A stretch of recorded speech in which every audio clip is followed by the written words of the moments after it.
तो मैंने अपनी ट्रैवल स्टार्ट करी मुंबई छत्रपति शिवाजी महाराज टर्मिनस से। ये ऐसा दिखता है बाहर से। और यहाँ से मैंने चंडीगढ़ के लिए ट्रेन ली थी। ये है चंडीगढ़ स्टेशन। यहाँ से बाहर निकल के बस लेनी थी हमें। जस्ट सामने लगा हुआ है इंडियन फ्लैग, शान से लहराता हुआ। वहाँ से 43 सेक्टर के लिए हमने बस पकड़ी और 43 जाने के लिए लगभग मुझे लगा 25 मिनट्स।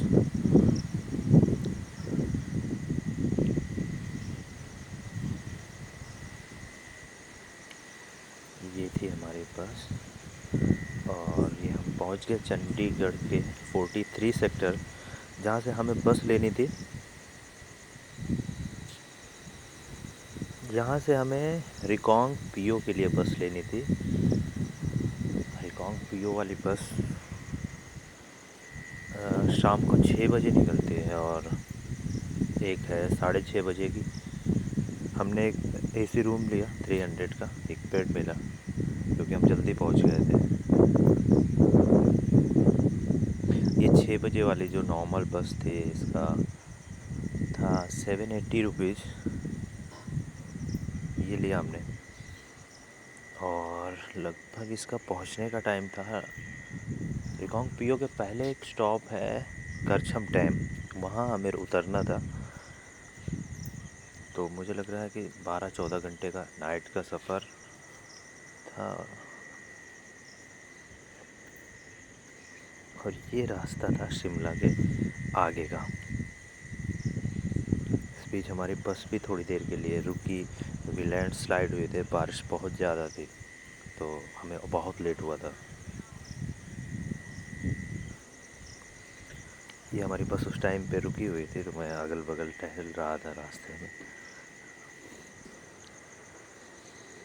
ये था करछम डैम जहाँ पे हम लोग रुके। हमें यहाँ से दूसरी बस लेनी थी। दूसरी बस हमें लेनी थी छितकुल के लिए, जो भारत का आखिरी गांव है। वहाँ के लिए ली हमने बस और उसका नेक्स्ट स्टॉप जो था वो था सांगला। ये वहाँ का बस अड्डा है। बहुत प्यारा व्यू है यहाँ का। इससे पहले तो मैंने इसके केवल ऐसे मूवीज़ में ही देखा था।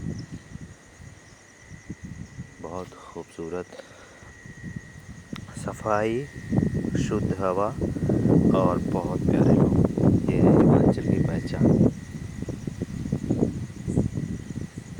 ये थी हमारी बस।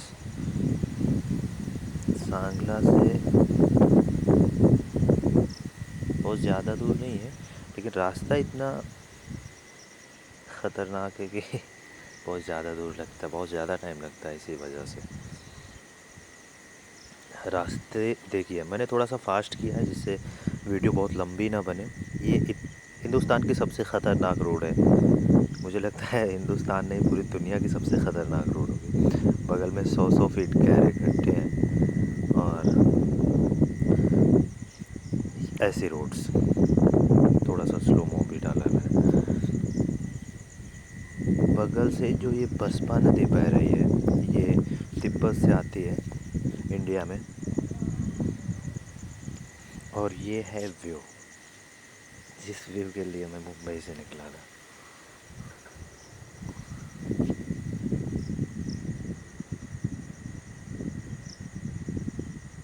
बहुत बहुत बहुत आई कैचिंग, ऐसा कि नज़र ना आते।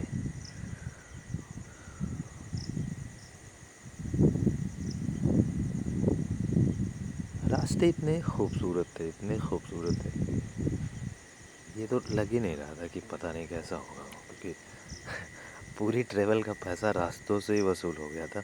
रास्ते में हमें सेब के बाग भी मिले। ये जो पेड़ दिख रहे हैं ये सेब के पेड़ हैं। अगर आप रोक के देखोगे तो इसमें सेब लगे हुए मिलेंगे। ये मैंने बस से ही बनाई है वीडियो, हम रुके नहीं और हम पहुंच गए ये छितकुल। ये है भारत का आखिरी गांव। इसके आगे कोई गांव नहीं है, कोई नहीं रहता है इसके आगे। इसके आगे इंडियन चेक पोस्ट है बस, इससे 3 किलोमीटर आगे। और यहीं पे है हिंदुस्तान का आखिरी ढाबा। और आखिरी पोस्ट ऑफिस यहीं के 100 मीटर दूर है यहाँ से।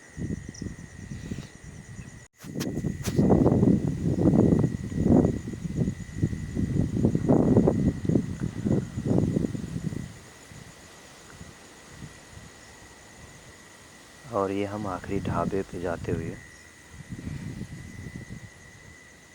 थोड़ा सा रोड से नीचे है ये, बसपा नदी के किनारे, ये फेमस हिंदुस्तान का आखिरी ढाबा, इंडो तिब्बत बॉर्डर से 3 किलोमीटर पहले, 3 किलोमीटर बाद चेक पोस्ट है। और यहाँ पे हमने मैगी मंगाई। ये है ढाबे के बाहर का व्यू। आप ढाबे पे चाय पी रहे हो या कुछ भी खा रहे हो और सामने आपको ऐसा व्यू दिखता है।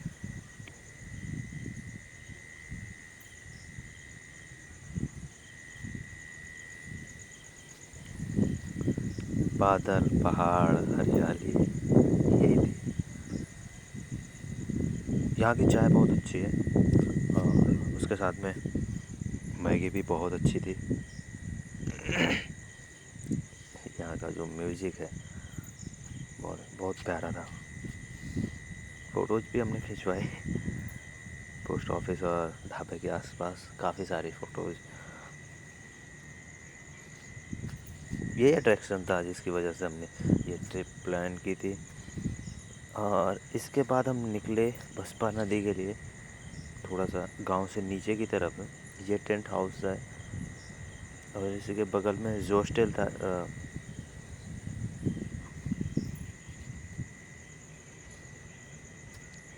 इसमें जो पानी बहता है वो ऊपर पहाड़ों से आता है, बर्फ़ पिघल के जो आती है, गांव के बीच से आती है ये नाली। और इतना साफ पानी है ये, मत पूछो।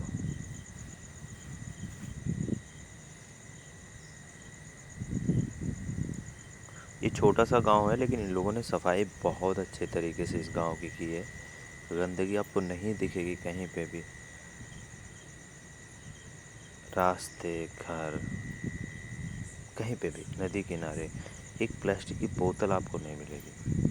इतनी सफाई है यहाँ की। तो टूरिस्ट जितने भी आते हैं उनको भी ये ध्यान रखना चाहिए कि गंदगी नहीं फैलाएं यहाँ पे। बहुत प्यारा गांव है। ऐसा है ये बसपा नदी का किनारा। इधर रिवर साइड कैंप भी लगते हैं, आगे दिखाता हूँ मैं कैंप।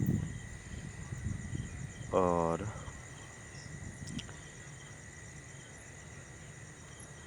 ये है बसपा नदी जिसके किनारे हमने कम से कम 3 दिन बिताए थे कभी बैठकर। और हाँ, यहाँ 7 डिग्री टेम्परेचर था सितंबर में जब भी मैं गया था अभी 2 दिन पहले। एक जैकेट ले गया था केवल मैं, हालत ख़राब थी। अपने यहाँ जैसे लखनऊ में होती है चैन में, वैसी सर्दी थी। सिकुड़ रहे थे लेकिन हम फ़ोटोज़ खिंचवा रहे थे उसी डेनिम जैकेट में। और मेरे शूज़ भी नहीं लाए थे, ऐसे ही चले आए थे मजाक मजाक में। इधर बहुत कोल्ड था लेकिन क्या करें, पोज मारना होता है।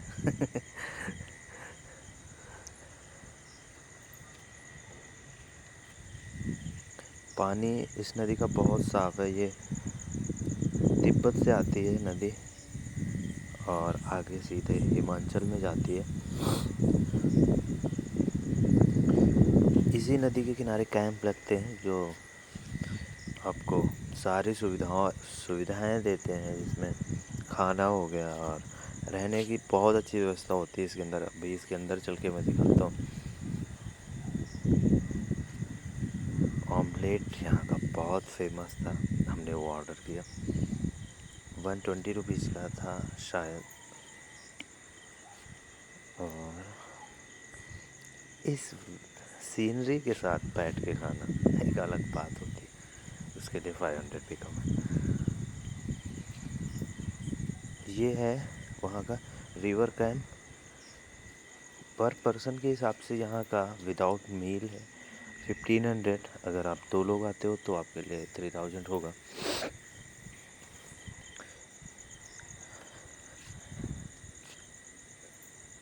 बहुत सुकून है यहाँ पे।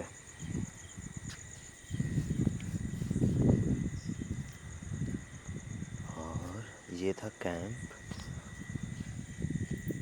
यहाँ भी हम एक दिन रुके। अंदर ले चलता हूँ आपको, सारी सुविधाएं इसके अंदर आपको मिलेंगे। बेड है और एक्स्ट्रा कंबल भी रखे हुए थे। बगल में जो है वो पानी, गरम ठंडा सारी चीज़ें, वॉशरूम एकदम फिट इसी टेंट के अंदर है, कहीं जाने की ज़रूरत नहीं है, सब कुछ इसी में अवेलेबल, लग्जरियस है।